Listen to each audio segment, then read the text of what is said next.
It's hard to think about how to make today beautiful, but I did want to show up because, so much of what we talk about at BYWD is about how to show up as your best self no matter what else is going on around you. And, one of the things that I did do this morning was I followed my morning ritual because I woke up, feeling a little depressed because of everything that's going on and just the weight of what's going on. And it would have been very easy to just stay in bed and check the news or stay in bed and read so that I could just, have a little escapism. Fires are actively burning in the Los Angeles County area, home to both Natascha and I, and it's a little surreal putting on a podcast in the midst of this, and so that's what I'm going to talk about on today's Harness the Power of Planning podcast. I'm going to talk about what it's like living in the middle of a crisis and how I am planning and doing emergency preparedness even in the midst of this. And then I'm also going to talk a little bit about a thought exercise to help you think about the ideal recipe for your year. It's a great way to wrap your head around what exactly it is you want to accomplish this year.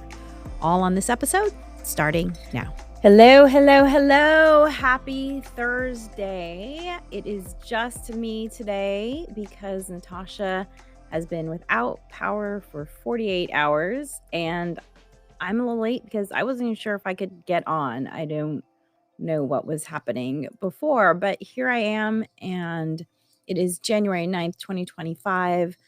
Welcome to the live broadcast of the Harness the Power of Planning podcast.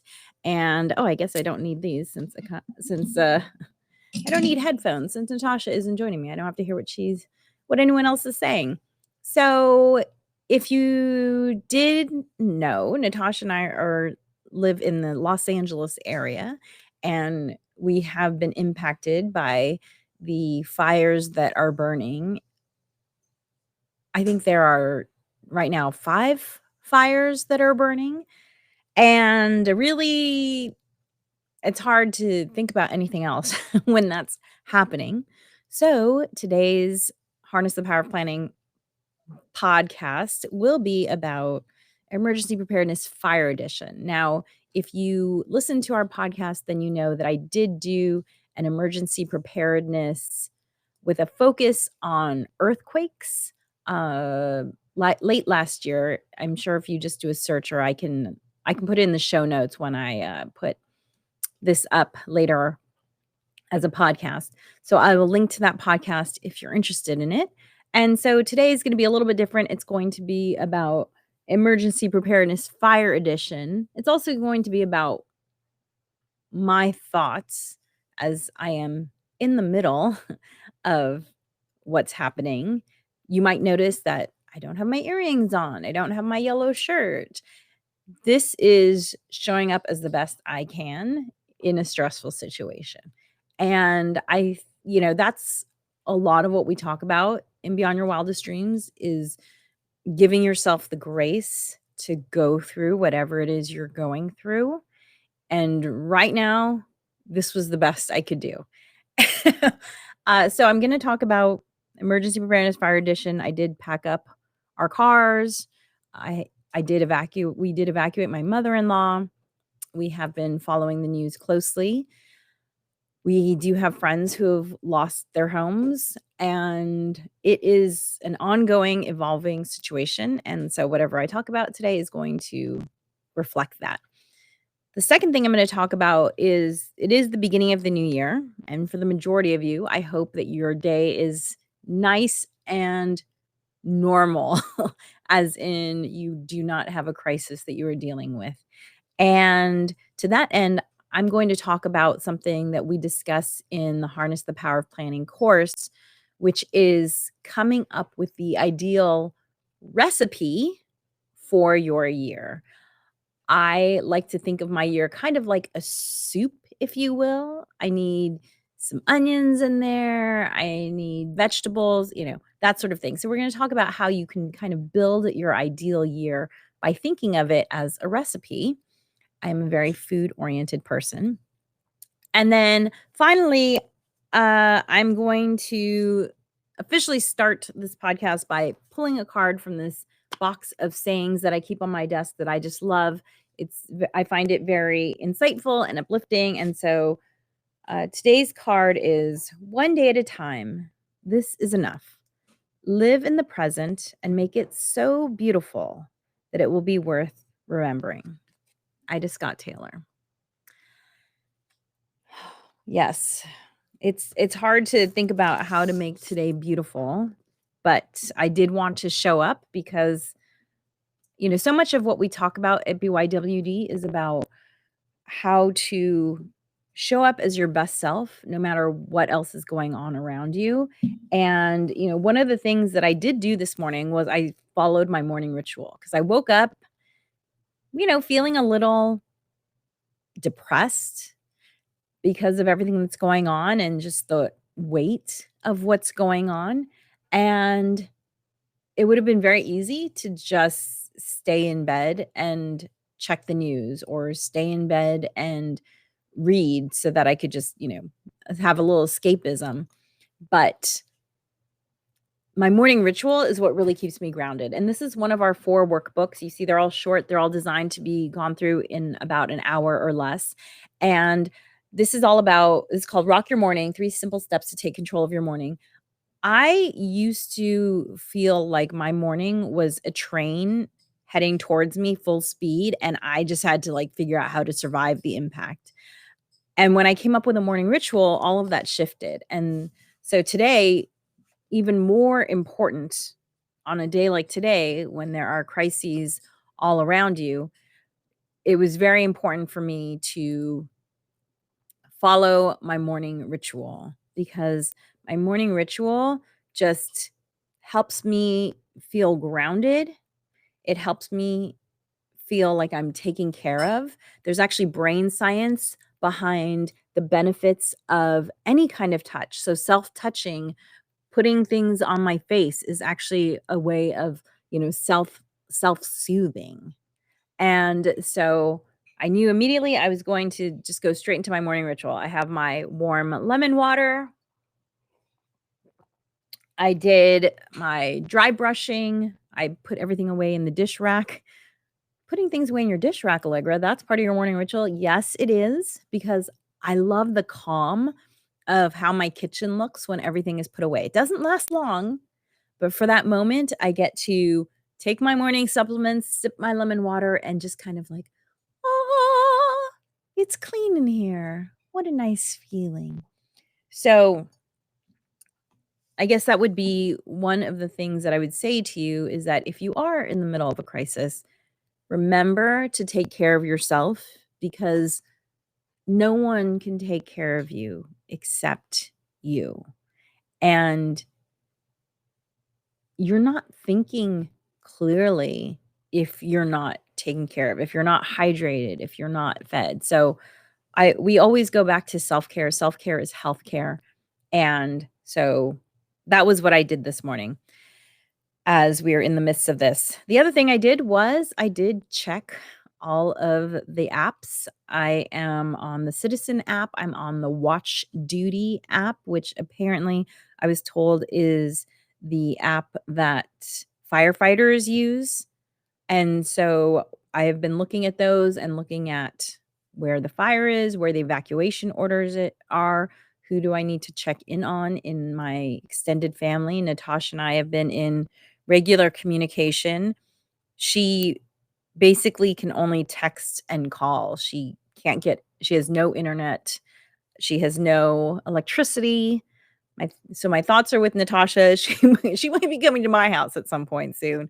Apparently, they went through all of their ice cream yesterday because they have no power, so they're eating the frozen stuff. Makes sense. So, in this emergency preparedness fire edition, what I want to say is something that I have been noticing from people who are going through this right now is people waiting to get the evacuation order before they leave their homes, or even waiting to get the evacuation order before they start packing up. And what I would say is that the best time to pack up is when you are calm. The evacuation order was nowhere near us. It was at least 12 miles away from us when I started packing up my house. And actually about, I don't know, 10 years ago, there was a fire that was about 20 miles away from us, but again, high winds are very uncertain. You just never know when there's gonna be a gust. It only takes an ember to start a wildfire. And so about 10 years ago, there was a fire about 20 miles away, and I had packed up the car. So what I would say to you is perhaps reevaluate when you start moving and realize that the evacuation order is kind of like the finish line, but the marathon before that finish line is you starting to think about what you need to do. My grandmother is 100 years old and she is bedridden, and we are still about 12 to 15 miles away from an evacuation line, but we have started to think about what it would take to move my grandmother, because it would take really like an ambulance, or we'd have to, find a hospital to move her to. And when you have 5 fires going on simultaneously, your options are limited. So, yesterday, I started packing up. What did I pack? Photo albums that are irreplaceable. Uh, Creative work that I am working on, and I didn't wanna lose those notes. My daughter brought her sketchbook, her notebooks. Of course, we packed up our computers, jewelry, important documents such as passport, birth certificates, death certificates, deeds to the house, insurance information. All of that, I have all of that organized in a grab and go bag that is fire resistant. It's marketed as fireproof, but it's not fireproof. It's fire resistant, and the reason why I didn't get one of the big concrete, truly fire resistant containers for those documents is because those things weigh 50 pounds by themselves, and once you put in all this paper, because paper is very heavy, that's like a 70-pound thing that you have to carry around.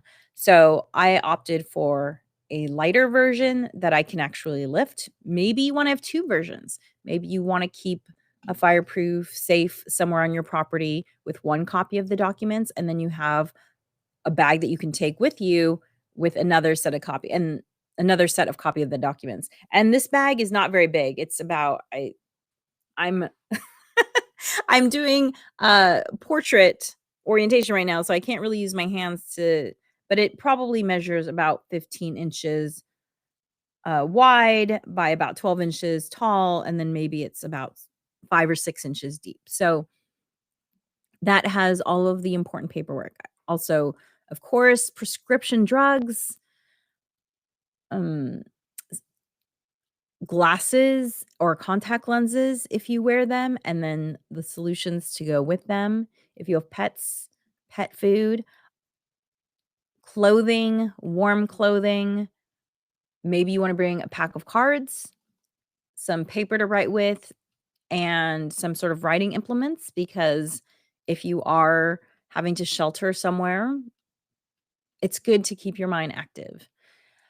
Um, the other thing too is that I did pack food and water, because if you're going somewhere, you don't wanna show up and not have something to drink and eat. So I would say about 3 days supply of food if you can, and it doesn't have to be refrigerated food. It can be rice and beans and lentils and dry cereal, that sort of thing, which travels really well. It can also be, produce that doesn't need to be refrigerated, like fruits. So and nuts. So we packed everything in 2 rolling duffel bags that are quite large. They're kind of too big for luggage, but they're great for emergency preparedness, and they have handles and rollers, so if you have to roll them. And I also put in a tent and 3 sleeping bags in there in case, again, we're having to shelter somewhere, don't wanna have to rely on available bedding. We packed that up as well. And then we also brought with us our camping backpacks, which are always packed as our emergency preparedness bags, and these have things like these were created for earthquake preparedness, but they have a lot of things in them that one would want in an emergency situation. Perhaps not if you're sheltering with friends or even at a physical shelter, but, worst case scenario, you're sheltering in a park. So things like water purification tablets, they have, goggles and masks, which are really important in disaster situations because there's a lot of particulate in the air. No matter if it's a fire or an earthquake or a tsunami or whatever, there's dust and debris whipping around. You need to protect your eyes and your nose so that you can function. And so everything was packed up. Our car was packed up. We did unpack the car. I had to go through and actually get out like my glasses and prescription drugs and that sort of thing. However, everything is basically still packed and by the front door just in case, because at least one of the fires is still advancing kind of near us. And so it's a real situation. One other thing that we packed is a portable power station. We have this one that is showing up on the screen right now, the Jackery Power Station 1500. This is a fantastic power station. It's what we take with us camping. It is silent. It charges with solar panels, and it can run traditional household appliances. So that's one thing that I didn't know when I initially bought a power station, was that there are some that are not powerful enough to run your refrigerator. So I made sure to buy one that was powerful enough, and this one, the 1500, is powerful enough that you can just use standard household appliances. You don't have to use, like, a mini fridge or a mini stove or that sort of thing. So that's something to think about, and that's something that we pack, and this is pretty heavy. It does have its own wheelie cart that I have for it in case of an emergency, and so you might be thinking, "Wow, this sounds like a lot of stuff." It was a lot of stuff. It was basically each of us would have had a backpack, and each of us would have had a wheelie cart. So my child probably would have had the Jackery, the portable station wheelie cart, and my husband and I would have had the big duffel bag wheelie carts, but it would have been enough that we could have carried it if we did not have a car available or if we were stuck in some sort of traffic, as many people unfortunately were. So, think about this now when you're not in a crisis situation. As I was saying to my neighbors who were surprised to see us packing up the car, I said, "I believe the best time to plan for a disaster is when you're calm, because then you're not going to forget things." And, like prescription drugs. My prescription drugs are hormone therapies. They're not keeping me alive. So it would be possible for me to forget it in an emergency. However, they do protect my heart and my brain and just make me function better on a daily basis, so I want those. So pack when you're calm, and you'll pack more strategically, if you will. And so, I would encourage you, if you haven't thought about emergency preparedness, to do some preparation. I personally find it calming to be prepared. Preparation is just another form of planning, right? And I have found that for me, planning makes everything easier. And actually, brain science has shown that planning helps reduce anxiety and stress. And I can tell you that I felt my anxiety level go way down as soon as our car was packed up. Oh, and I just see here there I do have a QR code for an emergency preparedness document that I did put together for BYWD listeners. It probably has an earthquake focus, but definitely it's a great base document for you to use. I wouldn't say I did anything radically different because this is a fire rather than an earthquake, except that I did grab our masks and our goggles sooner. Like yesterday, I did walk the dog with a mask on because the particulate in the air. Whereas, with an earthquake, you either need the mask or you don't need the mask. With a fire, there was a little more flexibility there. Um, Ready.gov is also a really good website to go to for emergency preparedness, so check that out if you haven't done it before. And definitely download some apps that will help you stay informed about any emergency situations going on in your area. I belong to a few of them, one that is specifically with regards to earthquakes in California, and then I also have Citizen and Watch Duty, as I mentioned earlier. And, get prepared when you don't need to get prepared because that's the best time to do it. Whew. Okay. So, part 2 of the Harness the Power of Planning podcast is talking about the year in front of you. It is the beginning of the year, and scientists have documented that humans, we get excited about what's called fresh starts. It's called the fresh start effect. And the beginning of the year is a fresh start. People often think of their birthdays as a fresh start, but honestly, any tomorrow can be a fresh start. Any day is the perfect time to work on the life that you want, whatever that is. And one way that I like to think about the new year, and happy new year to everyone wishing me a new year in the chat. Thank you. Happy New Year to you too.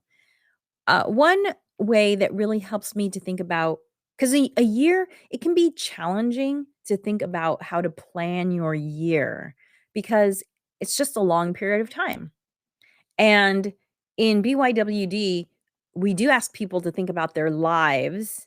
And then we kind of just like work backward from there. And then eventually we get to a year and then we talk about, your month and then your week and your day because we live in the day, but days add up quickly, right? There's a saying that the days crawl and the years fly. All of a sudden, 5 years have passed and you're thinking to yourself, huh, there are things I wanted to do in these 5 years that I did not get done. Well, you probably didn't get them done because you didn't plan for it in your day or in your week, which is where we actually live. So I find that a really helpful way to think about one's year is to think about it like a recipe. So, for instance, back when I taught cooking classes, yes, I am a very food oriented person. My foundational cooking class was called Soups, Salads, and Stir Fries. And actually, you can still get this on Teachable. I should put a link to that in case you wanna take it. But the thing that's interesting to me about soups, salads, and stir fries is that they are all multi-ingredient dishes. And what do I mean by that? Well, if you think of a salad, it has greens in it, and then it'll also have some sort of protein. Maybe it's beans if you're plant-based, or eggs, or whatever protein you like, and then I would encourage you to put in some healthy fats, which would be like some nuts. What kind of nuts? Whatever nuts you like. Walnuts, pine nuts, Brazil nuts. I'm not gonna ask you to put in nuts you'd hate. Just pick the one that you like. Then you might want something sweet, so you might add some sort of berry or, raisin or that sort of thing. And then I would also say, "Hey, maybe add in, like, one other vegetable," and it could be, broccoli or cauliflower, that sort of thing. And same thing goes with a soup. You have your foundation, which is, the broth that the soup is in, and then you have the stuff that really gives it flavor, which are the aromatics like onion and garlic, and then, you build from there. So the soup, salads, and stir fry are these multi-ingredient dishes that it's very clear because you can see all the different ingredients and, versus like a lasagna where it's harder to pick things apart. So that's why I like thinking about my year in terms of a recipe. And I do have that. This is the class I put together years ago, soup, salads, and stir fries. And so this is why I like thinking about my year as a recipe, because I think about it as what are the things that I would like to be in my year for my year to be delicious or wonderful, whatever, use whatever adjective you want. And so, for instance, something that I think about is I want a lot of movement in my life. And to that end, I have a goal of 45 sunrise hikes a year. And I also have a goal of I wanna have a lot of time with friends in my life. And so the friends and the movement actually are combined in that goal because I do these sunrise hikes with friends of mine. And so it's perfect because it gets me lots of movement. I also want to do some camping. I love to camp.